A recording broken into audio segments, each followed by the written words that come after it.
یہ ہے روحانی چراغ، جادو، بندش، حسد، سب کا قرآنی توڑ، صرف وہی جو قرآن و سنت سے ثابت ہو۔ ناظرین السلام علیکم ورحمۃ اللہ وبرکاتہ۔ آج کل آپ دیکھ رہے ہیں کہ بیماریاں عام ہو چکی ہیں، کسی کو شوگر ہے، کسی کو ہارٹ کا مسئلہ ہے، کسی کو بی پی ہے۔ دواؤں کا استعمال تو ہر گھر میں بڑھتا جا رہا ہے، لیکن دعاؤں اور وظائف کا اہتمام بہت کم ہو رہا ہے۔ حالانکہ تجربہ یہ بتاتا ہے کہ جب انسان دوا کے ساتھ دعا کا سہارا لیتا ہے تو اللہ تعالیٰ کے فضل سے ایسی بیماریاں بھی ختم ہو جاتی ہیں جو برسوں کی جمی ہوئی ہوتی ہیں۔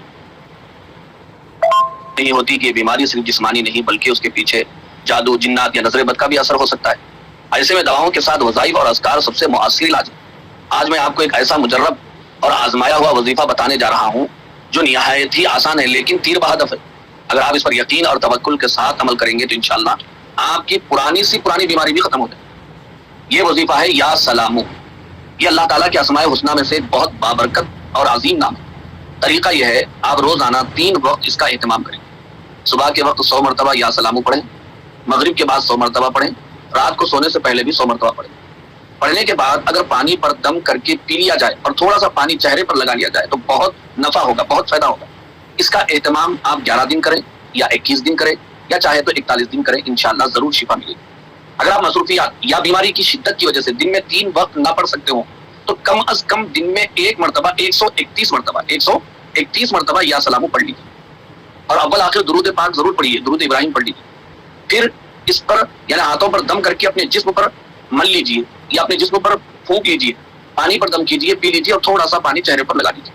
ناظرین، یہ عمل نہ صرف دائمی اور پرانی بیماریوں کے لیے بلکہ آج کل جو برسات کے موسم میں بخار ہے، کھانسی ہے، زکام ہے، ملیریا ہے، ڈینگو ہے اور دوسری وبائیں عام ہو چکی ہے، ان سب میں بھی بہت ہی مؤثر ہے۔ میں نے خود اپنے پاس آنے والے بے شمار مریضوں کو یہی عمل بتایا جنہیں لمبے چوڑے وظائف یاد نہیں تھے، نہ قرآن کی بڑی بڑی صورتیں پڑھ سکتے تھے، بس صرف یا سلاموں کا ذکر 131 مرتبہ میں نے کرنے کے لیے کہا اور چند ہی دنوں کے اہتمام سے ان کے جادو، نظر بد کے اثرات ختم ہو گئے، چہرہ نورانی اور دل مطمئن نظر آتا۔ یاد رکھیے، جس طرح ہم دوائیں مہینوں اور برسوں تک کھاتے رہتے ہیں، اگر اسی طرح ہم وظائف کا بھی اہتمام کریں تو اللہ تعالیٰ کے فضل و کرم سے ضرور شفا ملتی ہے۔ قرآن میں اللہ نے خود بیان فرمایا، جس کا مفہوم یہ ہے قرآن شفا ہے، روحانی بیماریوں کے لیے بھی، جسمانی بیماریوں کے لیے بھی نیز۔ جیسا کہ میں نے بھی کہا، ہر وظیفے کے اول آخر درود ابراہیم کا ضرور اہتمام کیجیے۔ لہٰذا آپ بھی آج ہی سے اس وظیفے کو شروع کیجیے، یقین کے ساتھ شروع کیجیے، اللہ تعالیٰ کی ذات پر بھروسہ رکھیے، انشاءاللہ آپ کو ضرور فائدہ ہوگا۔ آخر میں تمام ناظرین سے گزارش ہے، اگر یہ ویڈیو آپ کو پسند آئے اور فائدہ محسوس ہو تو ہمارے چینل روحانی چراغ کو ضرور سبسکرائب کیجیے، لائک کیجیے، شیئر کیجیے، تاکہ پیغام زیادہ سے زیادہ لوگوں تک پہنچے اور وہ بھی اس سے فائدہ اٹھا سکیں۔